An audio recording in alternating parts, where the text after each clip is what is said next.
तो चलिए शुरू करते हैं आज की वीडियो। देखिए आज की वीडियो में हम लोग क्या पढ़ने वाले हैं, समास। ठीक है। समास जो बेसिकली क्या होता है, इसको अंग्रेजी में बोलते हैं कंपाउंड। ठीक है। तो ये हो जाएगा समास। समास का अर्थ होता है संक्षिप्त। किसी चीज़ को अगर हम संक्षिप्त रूप में, छोटे रूप में बता रहे हैं, इसका मतलब है कि वो समास है। ठीक है। मतलब किसी चीज़ का दो या दो से अधिक शब्द अगर मिलकर बना हुआ है और जब उसको हम एक संक्षिप्त रूप में उसको बताते हैं तो उसे क्या बोलते हैं, समास कहते हैं। जैसे कि चार राहों का समूह है, ये अगर ये बहुत लंबा शब्द है, अब चार राहों का समूह बोला गया है। ठीक है। चार राहों का समूह बोला है, चार राहों का समूह। तो इसको हम लोग क्या लिख सकते हैं, चौराहा। ठीक है। तो ऐसी ही संक्षिप्तीकरण को क्या बोलते हैं हम लोग, समास कहते हैं। ठीक है। अब देखते हैं समास। समास के भेद, ये सबसे मेन है समास के भेद। समास जो है ज़्यादा बड़ा टॉपिक नहीं है, लेकिन इसको समझने वाली बात यह है कि अगर हम इसको बहुत ही, इसको मतलब जैसे कि हम इसको इसको वर्गीकरण करते हैं, तो वर्गीकरण करने पर हमको मिलता क्या है कि जैसे हमको एक चीज़ पता होना चाहिए कि कौन सा जो पद है वो पहले कौन से समाज में इसका प्रधानता, मतलब इसकी जो इम्पोर्टेंस है, मतलब वो कब सबसे पहले इसका किस में आ रहा है। जैसे कि हम यहाँ पर देखते हैं, जैसे समाज के भेद। समाज के भेद के बारे में अगर हम जानते हैं तो इसका कुल मिलाकर 6 भेद होते हैं। ठीक है। अब इस 6 भेद में छः टाइप के, 6 टाइप का क्या हो जाएगा, समास हो गया। ठीक है। अब इस समास में हम लोग क्या करेंगे, कौन से समास, कौन से समास में किन, कौन से समास में इनके जो शब्दों की जो प्रधानता है, शब्दों की प्रधानता, शब्दों की प्रधानता, अगर ये पूर्व पद है मतलब पहले इसकी प्रधानता है, मतलब पूर्व पद में इनका इम्पोर्टेंट है। मतलब जैसे कोई शब्द है, ठीक है, ये एक शब्द है, अब इसमें पूर्व पद है ये वाला और ये अंतिम पद है। ठीक है। तो इसका अगर इम्पोर्टेंस है तो ये किस समास में होगा, और इसका अगर इम्पोर्टेंस है वो किस समास में होगा। तो शब्दों की प्रधानता के आधार पर हम समास को वर्गीकृत करते हैं। ठीक है। तो तो चलिए हम लोग देख लेते हैं कि समास का भेद, समास का भेद। तो समास को कुल मिलाकर 6 भेद होते हैं। ठीक है। 6 भेद को हम लोग देख लेते हैं कौन कौन सा भेद होता है। ठीक है। तो पहला जो होता है अवयवी भाव। ठीक है। क्या होता है, अवयवी भाव समास। फिर होता है तत्पुरुष समास, तत्पुरुष समास। ठीक है। फिर होता है कर्मधारय समास। फिर होता है द्विगु समास। फिर द्वंद्व समास। फिर बहुब्रीहि समास। ठीक है।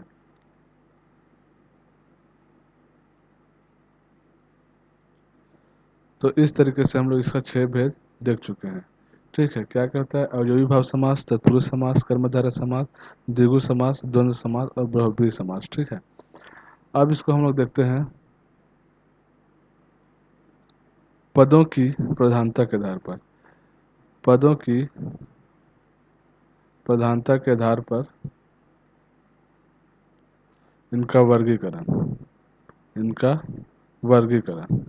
तो पदों की प्रधानता का मतलब क्या हो जाएगा कि मैं पहले ही बताया था कि अगर एक सेंटेंस है तो इस सेंटेंस में अगर कोई शब्द पहले दिया है तो अगर इसकी इम्पोर्टेंस है, मतलब ये अगर किसी समास में इसका अगर महत्वपूर्ण महत्वपूर्ण अगर संबंध बताता है, पहले पद का अगर संबंध महत्वपूर्ण है तो ये कौन सा समास होगा।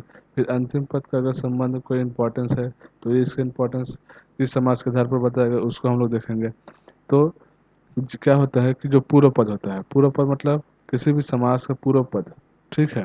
पूर्व पद में अगर प्रधानता है, ठीक है, पूर्व पद की अगर प्रधानता है मतलब ये अवयवी भाव समास कहलाता है। ठीक है। और अगर अंतिम पद है, अंतिम पद या बोल सकते हैं उत्तर पद, बाद के पदों की अगर प्रधानता है, ठीक है, तो ये कौन कौन सा समास कहलाएगा, ये तत्पुरुष समास। ठीक है। तत्पुरुष समास कहलाएगा, कर्मधारय समास कहलाएगा। ठीक। फिर द्विगु समास। तो अगर पूर्व पद की प्रधानता है मतलब अवयवी भाव है, अंतिम पद या उत्तर पद की प्रधानता है तो तत्पुरुष समास, कर्मधारय समास, द्विगु समास। फिर अगर दोनों पद की अगर प्रधानता है, दोनों पद की अगर प्रधानता है, ठीक है, दोनों पद की अगर प्रधानता है तो कौन सा समास कहलाएगा, ये द्वंद्व समास। ठीक है। द्वंद्व समास कहलाएगा। अब अगर दोनों पद कि अगर अप्रधानता है, अप्रधानता का मतलब इसमें दोनों पद ही शामिल नहीं है, दोनों पद अगर शामिल नहीं है, शामिल नहीं है और इसके अलावा कोई तीसरा पद इसका क्या कर रहा है, कोई तीसरा पद इसके बारे में, तीसरा पद इनकी जानकारी दे रहा है, इनकी जानकारी दे रहा है, तो ये जो तीसरा पद होगा, जो तीसरा पद होगा उस दोनों पद का जो सम्मिलित भाग है, मतलब दोनों पद में पूर्व पद और उत्तर पद दोनों की प्रधानता नहीं, मतलब पूरा वाक्य जो है एक सेंटेंस के ऊपर निर्धारित है, मतलब एक वाक्य को बताया गया है और इसी वाक्य का एक तीसरा पद होगा जो उस पूरे सेंटेंस को बताएगा। जैसे कि यहाँ पर जैसे इसका एग्जाम्पल लेते हैं, ठीक है। एक लंबोदर के बारे में बात कर लेते हैं। लंबोदर क्या होता है, लंबा है उदर, लंबा है उदर जिसका, मतलब ये किसके बारे में बता रहे हैं, गणेश के बारे में, तो ये हो जाएगा बहुब्रीहि समास, ठीक है, बहुब्रीहि समास। तो हम लोग क्या देखें, ये सबसे इम्पोर्टेंट है, इसको हम लोग देखते हैं, ये सबसे इम्पोर्टेंट है। पूर्व पद की अगर प्रधानता की बात हो रही है मतलब अवयवी भाव समास है, उत्तर पद की प्रधानता है तो तत्पुरुष समास, कर्मधारय समास, द्विगु समास। दोनों पद की अगर प्रधानता है तो द्वंद्व समास। अगर दोनों पद की प्रधानता नहीं है, अगर दोनों पद ही शामिल नहीं है, ठीक है, शामिल है लेकिन इसमें दोनों पद की अप्रधानता है, मतलब इसमें कोई इंपॉर्टेंट नहीं है, दोनों पद में इंपॉर्टेंट नहीं है, ठीक है, तो कोई तीसरा पद इसके बारे में जानकारी देगा तो वो क्या कहलाएगा, बहुब्रीहि समास कहलाएगा, ठीक है। तो हम लोग ने यहाँ पर देखा है कि अवयवी भाव समास, तत्पुरुष समास, फिर कर्मधारय समास, फिर द्विगु समास और द्वंद्व समास, और उसके बाद बहुब्रीहि समास, ठीक है, इसके बारे में पढ़ लिए। अब यहाँ पर देखते हैं, एक एक करके सबके बारे में हम लोग जानकारी लेते जाएंगे, ठीक है, कि किसका किसका किसमें क्या है। अवयवी भाव, आखिर अवयवी भाव समास में आखिर हम लोग क्या पढ़ते हैं, तत्पुरुष समास में क्या पढ़ते हैं, कर्मधारय समास में क्या पढ़ते हैं, द्विगु समास में क्या पढ़ते हैं, द्वंद्व समास में क्या पढ़ते हैं, बहुब्रीहि समास में क्या पढ़ते हैं, ठीक है। तो सबसे पहले हम लोग ने क्या जाना समास के बारे में। समास का अर्थ होता है कि किसी वाक्यों का संक्षिप्तीकरण क्या कहलाता है, समास कहलाता है। समास मुख्यतः 6 प्रकार के होते हैं, अवयवी भाव समास, तत्पुरुष समास, कर्मधारय समास, द्विगु समास, द्वंद्व समास और बहुब्रीहि समास, ठीक है। हम लोग ने क्या देखा कि अवयवी भाव समास में क्या होता है, इसमें पूर्व पद की प्रधानता होती है, ठीक है, पूर्व पद की, और तत्पुरुष समास, कर्मधारय समास और द्विगु समास, इसमें क्या है, अंतिम पद की प्रधानता होती है, अंतिम पद की प्रधानता होती है, ठीक है। उसके बाद हम लोग ने देखा कि द्वंद्व समास में केवल, सॉरी, हाँ, इसमें जो है उत्तर पद की प्रधानता होती है, ठीक है। अब इसमें जो है दोनों पद की प्रधानता होती है, दोनों पद की प्रधानता किसमें होती है, द्वंद्व समास में। और बहुब्रीहि समास में क्या होता है, दोनों पद की प्रधानता नहीं होती थी। हम लोग ने द्वंद्व समास के बारे में नहीं जाना था उतने समय। देखिए इसमें क्या है, इसमें देखिए यहाँ पर दोनों पद की प्रधानता द्वंद्व समास में होता है, ठीक है, यहाँ पर भी देख लिए। तो चलिए शुरू करते हैं।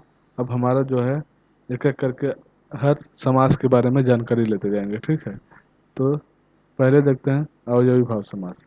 अवयवी भाव समास, ठीक है। आखिर अवयवी भाव समास है क्या।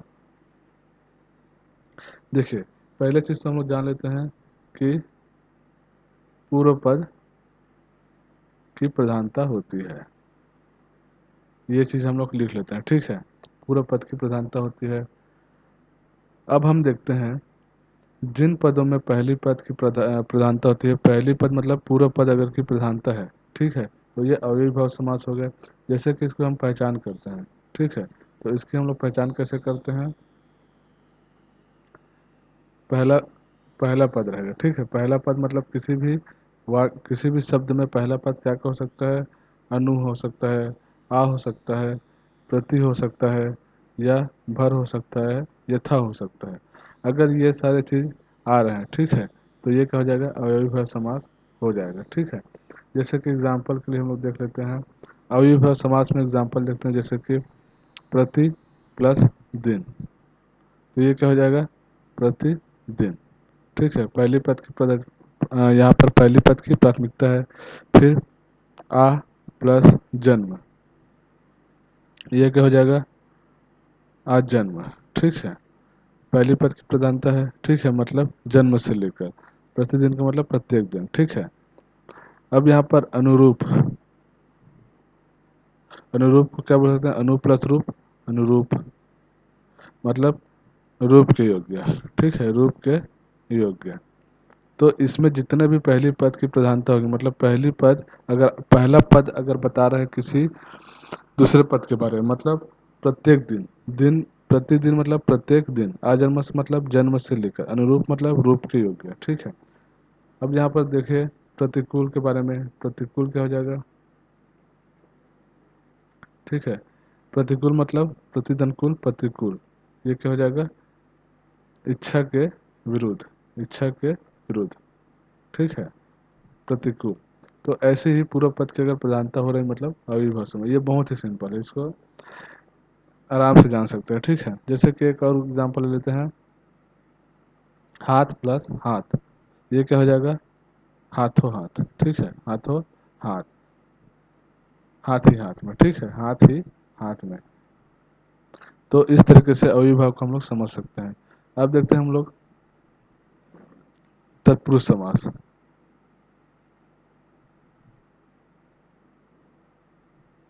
तत्पुरुष समास के बारे में, तत्पुरुष समास में यहाँ पर हम लोग देखते हैं एक कारक रचना होती है, ठीक है। कारक रचना के बारे में आप लोगों ने जाना होगा, नहीं जाना होगा तो हम लोग देख लेते हैं। कारक रचना में क्या होता है, कर्ता होता है, कर्म होता है, करण होता है, फिर क्या होता है, संप्रदान होता है, फिर अपादान होता है, फिर क्या होता है यहाँ पर, संबंध होता है, फिर अधिकरण होता है, ठीक है। तो अगर तत्पुरुष समास में कर्ता को छोड़ के कर्म से, कर्म से अगर आ रहा है, कर्म कर्ता ने कर्म को, इसके बारे में आप लोगों ने पढ़ा होगा, कर्ता ने कर्म को करण से, ठीक है, करण से या के द्वारा, संप्रदान के लिए आ रहा है, अपादान से, ठीक है, संबंध का, की, रा, री, ठीक है, अधिकरण में या पर, ठीक है। आप लोगों ने कारक रचना में पढ़ा होगा कि कैसे जो है कारक रचना में कर्ता जो है, कर्ता से क्या होता है, कर्ता जो कोई काम करता है, कर्म क्या होता है, किसी काम को किया जाता है, करण मतलब किसी कोई उपकरण हो गया, इसके उसके द्वारा कोई काम किया जाता है, संप्रदान किसी के लिए करना, अपादान मतलब वहाँ से अलग होना, संबंध किसी के साथ संबंध बना, संबंध मतलब रहना, ठीक है, संबंध का रहना, जैसे कि किसी का संबंध है, जैसे कि पिता और पुत्र का संबंध है, ठीक है, अधिकरण में पर, ठीक है। तो ये जो है कर्ता कारक रचना के बारे में है, ठीक है। अब देखिए तत्पुरुष समास में यहाँ पर कर्म तत्पुरुष समास होता है, ठीक है, तत्पुरुष समास, फिर करण तत्पुरुष समास होता है, फिर संप्रदान होता है। तो ऐसे ही कर्ता को छोड़कर कर्म करण संप्रदान अपादान संबंध अधिकरण, ठीक है, अगर ये तत्पुरुष समास के बारे में बता रहे हैं, ठीक है, इष्ट मतलब कर्ता को छोड़कर कर्म करण संप्रदान अपादान संबंध अधिकरण, ये छह जो तत्पुरुष समास है, ठीक है, उसमें अगर इनका जो है किन किन चीज़ों में इसका लोप होते जा रहा है, जैसे कर्म का को में लोप होते जा रहा है, करण को हम लोग से द्वारा के अगर हम लोग बता रहे हैं, संप्रदान को के लिए अगर हम लोग बता रहे हैं, अपादान का से बता रहे हैं, तो ये जो उनका जो जिसमें जिस शब्द में उसका लोप होते जा रहा है, उस शब्द को क्या करते हैं, या किसी विभक्ति, ठीक है, जैसे कर्म की विभक्ति को के रूप में लिखते हैं, करण को के द्वारा, तो ऐसी इनका जो विभक्ति के रूप में अगर आता है, तो वो जो है तत्पुरुष समास के अंतर्गत इनका एग्जाम्पल होगा। जैसे कि हम लोग इसका एग्जाम्पल देख लेते हैं, जैसे कर्म तत्पुरुष समास के लिए, कर्म तत्पुरुष समास के लिए हम लोग क्या देखते हैं, एग्जाम्पल क्या हो सकता है कि गगन चुंबी, गगन चुंबी है, तो गगन को चूमने वाला, ठीक है, गगन को, गगन को चूमने वाला, ठीक है,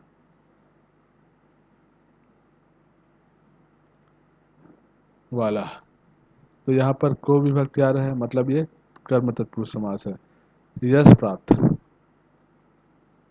यश प्राप्त, ठीक है।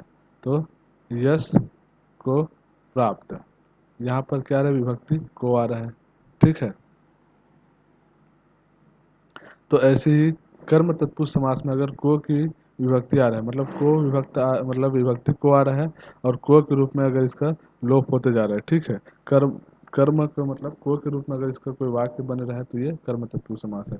उसी प्रकार करण, करण में क्या हो जाएगा, करण के लिए से और के द्वारा इसका लोप हो जाता है। अगर से और के द्वारा अगर आ रहा है तो ये करण तत्पुरुष समास है। जैसे कि करुणा, करुणापूर्ण, ठीक है, एक एग्जाम्पल। या सुर रचित, करुणा से पूर्ण, ठीक है, करुणा से पूर्ण, फिर सुर के द्वारा रचित, ठीक है। तो ये करण तत्पुरुष समास है। फिर हम लोग देखते हैं क्या है यहाँ पर, संप्रदान, संप्रदान तत्पुरुष समास के बारे में देख लेते हैं, तत्पुरुष समास के बारे में, ठीक है। संप्रदान को के लिए, संप्रदान के लिए, तो इनकी जो विभक्ति है के लिए, उसके के लिए के रूप में लोप हो जाता है। जैसे कि प्रयोगशाला, प्रयोग के लिए शाला, ठीक है। तो के लिए आ रहा है मतलब संप्रदान तत्पुरुष समास है। जैसे डाक गाड़ी, डाक के लिए गाड़ी, तो ये हो जाएगा संप्रदान तत्पुरुष समास, ठीक है। तो अब इसी तरीके से बोलेंगे अपादान, अपादान से मतलब किसी चीज से अलग होना, ठीक है। अपादान तत्पुरुष समास में किसी चीज से अलग होना, जैसे धनहीन, ठीक है, धन से हीन, ठीक है। फिर देश निकाला, देश से निकाला, ठीक है। तो ऐसे ही हम लोग अपादान तत्पुरुष समास के लिए करेंगे। फिर हम लोग देखते हैं संबंध, संबंध समास में क्या होगा इसको देख लेते हैं। तो ये हो जाएगा राजा का पुत्र, राजा का पुत्र मतलब इसे राजपुत्र को क्या लिख सकते हैं, राजा का पुत्र, मतलब यहाँ पर क्या है इसका संबंध, राजा का पुत्र है तो का के यहाँ पर क्या हो जाएगा, लोप होते जा रहा है, मतलब का जो विभक्ति यहाँ पर आ रहा है वो संबंध तत्पुरुष समास को बताता है, ठीक है। उसी प्रकार देख लेते हैं विद्यासागर, विद्या सागर, तो विद्या का सागर, ठीक है, ये हो जाएगा संपत्ति समास। फिर अधिकरण, ठीक है, अधिकरण समास, अधिकरण तत्पुरुष समास में देखते हैं हम लोग यहाँ पर में और पर के लिए आ जाएगा, ठीक है, में और पर के बारे में आ जाएगा। में और पर आ रहा है तो अधिकरण तत्पुरुष समास है। जैसे इसके एग्जाम्पल लिख देता हूँ, शोक मग्न, शोक है तो शोक में मग्न, ठीक है। फिर हो जाए लोक प्रिय, लोक में प्रिय, ठीक है। तो ये हो जाएगा अधिकरण तत्पुरुष समास।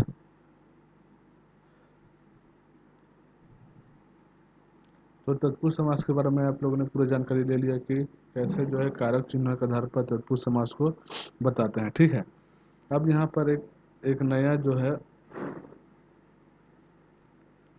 एक नया जो समास है जिसको बोलते हैं नज समास। नज समास में क्या होता है कि जिस समास में पूर्व पद में, जिस अगर पूर्व पद में क्या हो रहा है, ना शब्द का प्रयोग हो रहा है, मतलब पूर्व पद में अगर हम ना का प्रयोग कर दे रहे हैं ना के लिए, ठीक है, या कोई अन आ रहा है, अन या आ या गैर, इन सब चीज़ों का अगर प्रयोग हो रहा है तो ये नज समास कहलाता है, ठीक है। जैसे कि यहाँ पर अधर्म, अधर्म को क्या लिख सकते हैं, ना धर्म लिख सकते हैं, ठीक है। गैर वाजिब को क्या लिख सकते हैं, वाजिब, सारी जो चीज़ें हैं वो नज समास के अंतर्गत होगा। ठीक है,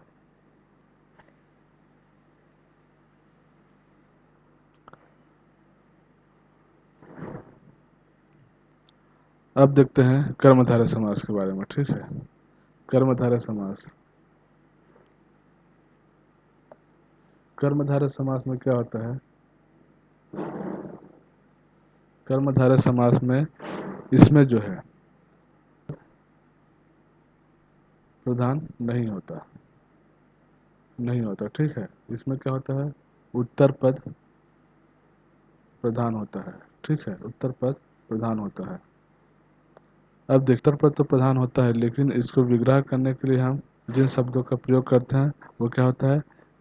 है जो शब्द अगर आ रहा है तो समझ लीजिए कि कर्मधारय समास है। ठीक है जो अगर शब्द आ रहा है तो ये कर्मधारय समास है। जो अगर शब्द आ रहा है मतलब कर्मधारय समास है। देखिए, चरण कमल, एक एग्जाम्पल लेते हैं, चरण कमल। तो कमल के समान चरण, मतलब यह विग्रह करने के लिए जैसे जो आ रहा है और के समान। ठीक है जो और के समान अगर आ रहा है तो ये कर्मधारय समास को उदाहरण, मतलब इसमें पूर्व पद की प्रधानता नहीं होगी, उत्तर प्रधान रहेंगे। ठीक है, और इसमें क्या होता है? उपमेय उपमान, मतलब पूर्व पद और अंतिम पद, ठीक है, दोनों की इसमें जो है विशेषता और विशेषण दोनों के संबंध बताता हो तो कर्मधारय समास हो जाएगा। तो ये हो जाएगा इसका एग्जाम्पल चरण कमल। ठीक है, जैसे महापुरुष है तो इसको क्या लिख सकते हैं? महान है जो पुरुष। ठीक है, और क्या लिख सकते हैं? जैसे कि नीलकंठ, तो नीला है जो कंठ। ठीक है, तो ये अगर के समान है जो दो अगर विभक्ति आ रहा है तो मतलब समझ लीजिए कि ये कर्मधारय समास है। ठीक है, तो कर्मधारय समास के बारे में हम लोग ने जान लिया। अब देखते हैं यहाँ पर द्विगु समास। द्विगु समास के बारे में, द्विगु समास में क्या होता है? इसमें जो है पूर्व पद नहीं की जो उत्तर पद है उसकी प्रधानता, उत्तर पद की प्रधानता अगर हो रही है तो ये क्या कहलाती है?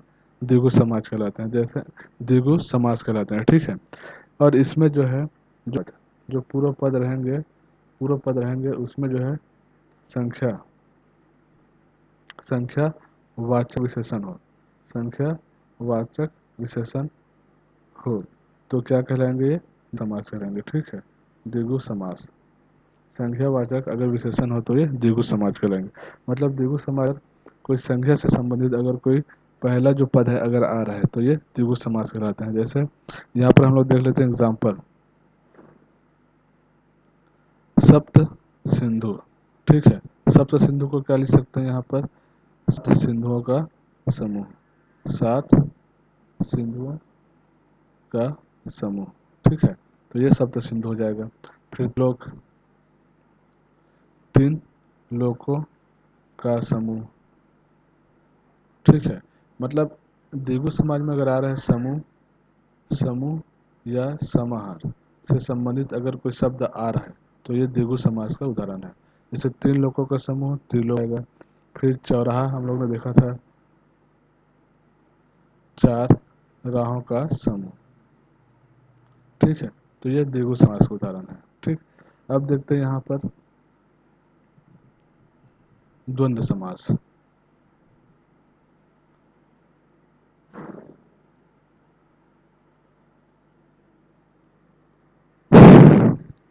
द्वंद्व समास में क्या हो जाएगा? द्वंद्व समास में यहाँ पर होता है कि दोनों पदों की प्रधानता होती है, दोनों पदों की प्रधानता, दोनों पदों की क्या होती है? प्रधानता होती है। और इसको जो हम लोग विभक्ति, यहाँ पर जो विभक्ति होगा, ठीक है, यहाँ पर जो विभक्ति होगा वो किस रूप में होगा? और या के रूप में अगर आ रहा है। ठीक है, अगर कोई शब्द के बीच अगर और या आ रहा है तो उसको हम लोग क्या लिख सकते हैं? द्वंद्व समास। ठीक है, जैसे कि इसके पहचानने के लिए हम एक एग्जाम्पल लेते हैं। ठीक है, नदी नाले, तो इस नदी नाले को क्या लिख सकते हैं? नदी और नाले। ठीक है, देखिए द्वंद्व समास में क्या हुआ, इसका जो लोप करने के लिए, इसकी विभक्ति पहचानने के लिए और या का प्रयोग करते हैं। और अगर दो शब्दों के बीच अगर दो